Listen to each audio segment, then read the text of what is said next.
Hey guys, so now we're ready to do our chemical bonding video number 4. We are moving on now to covalent bonds. We've done all of our binary ionic compounds, our transitional ionic compounds, and our polyatomic ion compounds, and now we're moving on to strictly covalent bonds. So if you'll recall, back on the very first day that we did this, I had this, and you guys were exposed to the ionic, the covalent, and the metallic bonding. And remember, we basically just kind of said we're not going to skip over these, which we are. Metallic bonds are alloys when you have multiple metals coming together with another metal, and the electrons are free floating because of all those valence electrons. Okay, so then we talked about ionic, and that's what we've been focusing on this entire time. A metal and a nonmetal coming together, opposite sides of the periodic table. Okay. Right? A metal coming together with a nonmetal, and that makes it ionic. And you have giving and taking of electrons. Okay, so if I scroll this up just a little bit, give and take electrons. All of the idea is to become stable. Okay, the whole idea is they want their outer full shell. Okay, so the first element will always give and lose that electron, so that then all of a sudden that extra shell goes away and you're back to your lowest energy level. Okay, and then the nonmetal will take an electron. That's why they become anions. They get an electron, and when sodium gives his electron to fluorine, now you've got an extra electron. You become positive, he becomes negative, and you've got an ionic bond. Now notice there's nothing actually attaching them to each other. Okay, there's just an arrow showing where the electron's going. The electron moves, but nothing else happens. Now we're going to start talking about the covalent bonds. In a covalent bond, if you'll notice, first and most important is you have a nonmetal and a nonmetal, like we talked about earlier. Remember, that's anybody on this side of the zigzag, with the exception of the noble gases, because they're not going to bond. Okay, with the rare exceptions, every once in a while xenon and a few others do, but there's always exceptions to every rule. So, like for example, if we talk about one of the most important elements in our lives, carbon dioxide, CO2. They're both on the same side of the zigzag, and that would mean that it's a covalent compound. Okay, with the exception of, as you all know, hydrogen. He's all the way over here, but he's a nonmetal, so if he comes together with any of these guys over here, it's going to be a covalent bond. All right? Most important thing, besides knowing that it's a nonmetal and a nonmetal, is if you'll notice, we aren't dealing with charges. Here's an example I gave you guys with chlorine and fluorine. If you bring these two guys together, we're not talking charges, because if we did, that's a -1 and that's a -1. And they'll never equal 0, no matter what you do. So we do not do charges. No charges. Okay, so make sure that you keep that in mind. That's why it's not called an ionic bond. Ion meaning charge. Covalent meaning all they're going to do is share electrons. So how do they share electrons? They're going to do whatever they have to become stable. They want each of their shells to become full. And we all know that the octet, which is 8, everybody's goal in life is to have 8 electrons in that outer shell. With the exception of hydrogen, we'll go into that again later. All right, so if that's the case, and I've drawn the whole Bohr model here, you're not going to be doing these again. All you're going to be doing is the Lewis dots like we were doing earlier. Okay, so you'll notice that chlorine has 17 electrons. Okay, so there's 2, 8, which is 10, and then 7 in the last one, which makes 17. So fluorine has 9, 2 in the first and 7 in the last. Each of them has 7 in their last shell, which is why they're both in the 17th group. This group has 7 valence electrons, hence 17, remember, cover the 1, 7 valence electrons. They each only want 1 more. Magic number's 8. They just want 1 more. So, what can they do to get just 1 more electron? Well, you're going to learn today that what they do is they share an electron, and they're going to form a bond. And notice they are actually attached to one another. So now that bond causes chlorine, if I were to count them all up, like I said, he has 7 in that outer shell, plus 1 more, now gives him 8. And fluorine is going to do the same thing. 7 in its outer shell, plus 1 more, gives it 8. So now they both have 8 electrons in their outermost shell. They are full, they are content, they are done. And you would literally write the compound ClF. 1 of Cl's and 1 F. And you would name it here in a few seconds, we'll do that. But you would name it a little bit differently than how you'd name it over here, because now you have 2 nonmetals coming together versus a metal and a nonmetal. All right, so we're going to do another example. We're going to name it. We're going to go from beginning to end. I need to show you one more tidbit of information. Okay, that other information, like we said really quickly, nonmetal coming together. There's something called the magic 7. The magic 7, believe it or not, actually makes a 7 on the periodic table, with the exception of one. If you look at the periodic table, you have nitrogen, oxygen, fluorine, chlorine, bromine, iodine. Okay, and if you count that, that's 1, 2, 3, 4, 5, 6 of our nonmetals make this magic 7 up. Can anyone guess who the other magic 7 is? If you said hydrogen, you'd be right. Hydrogen needs to be brought over here. He is part of our magic 7. What's so special about these magic 7? Well, our magic 7 are also known as what we would call diatomic molecules. All right, these diatomic elements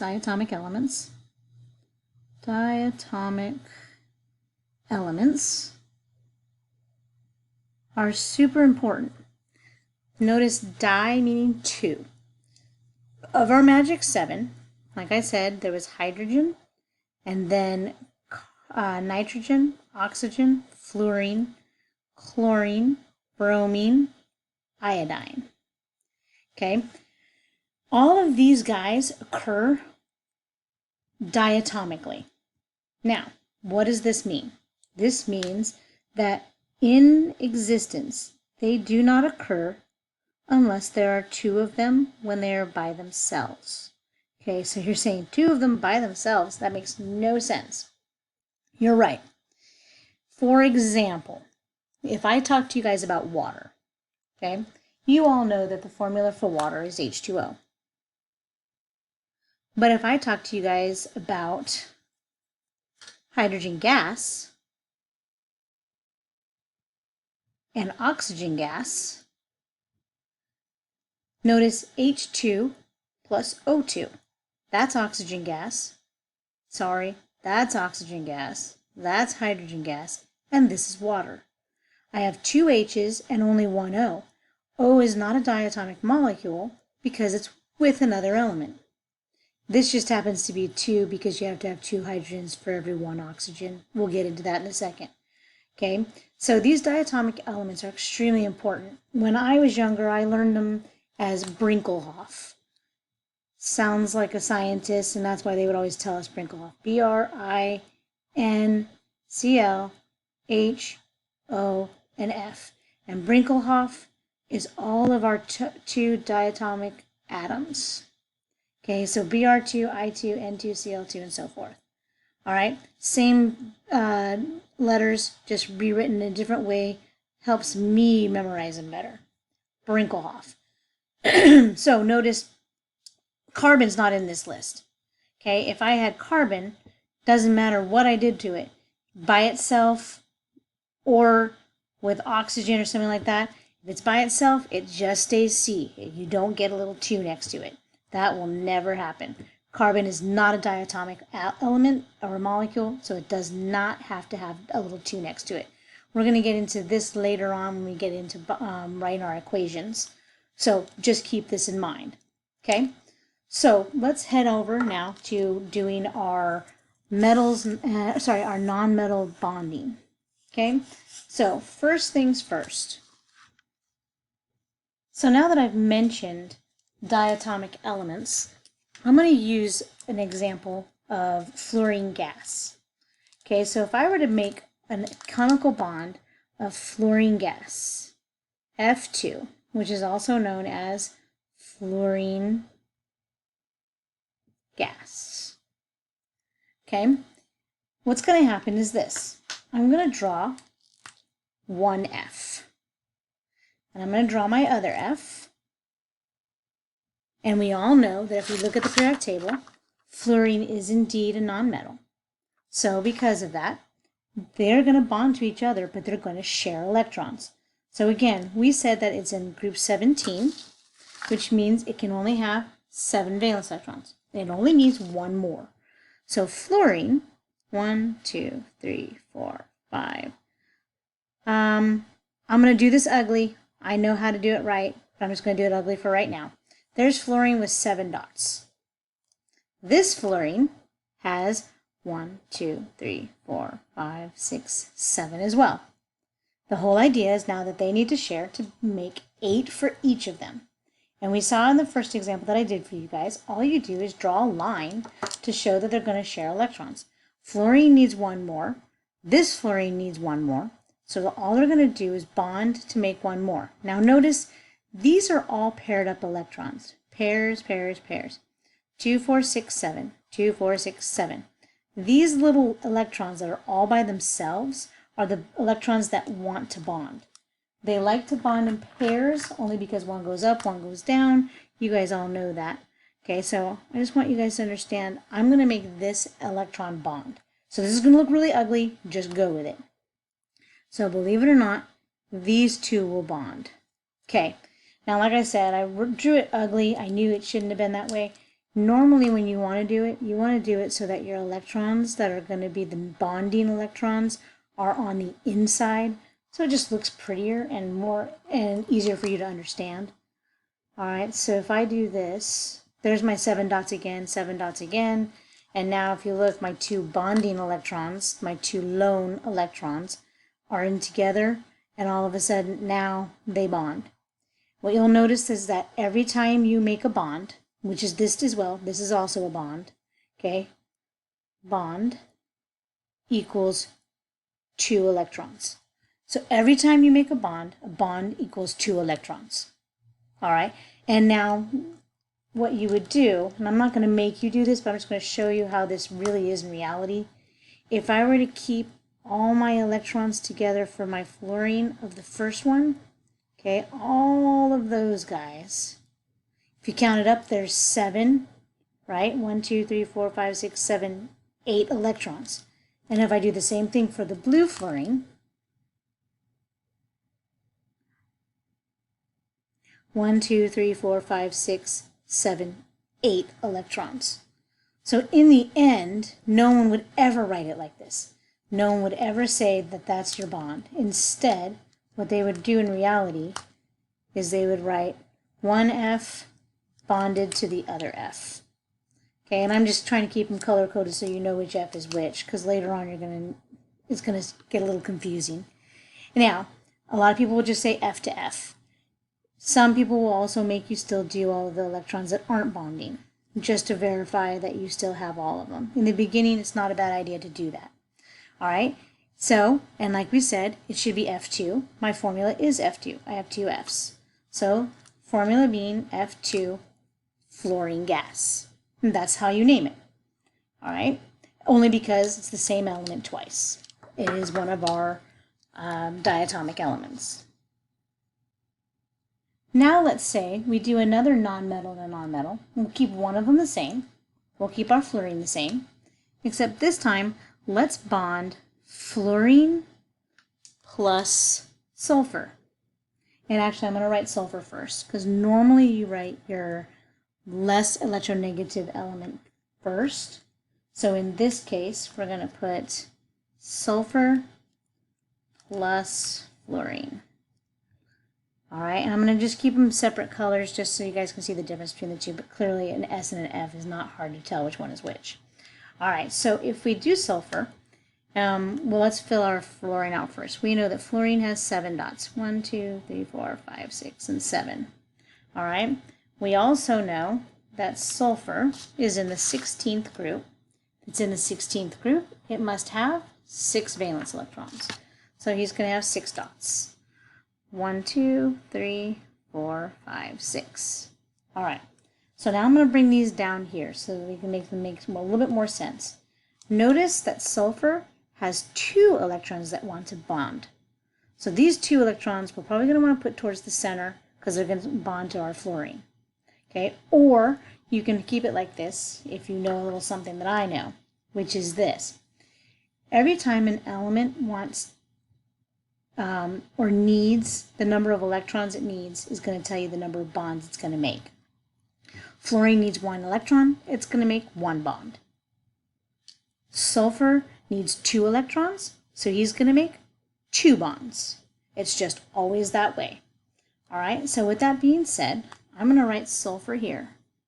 And I'm going to do it like this. 2, 3, 4, 5, 6. You'll see why in a second.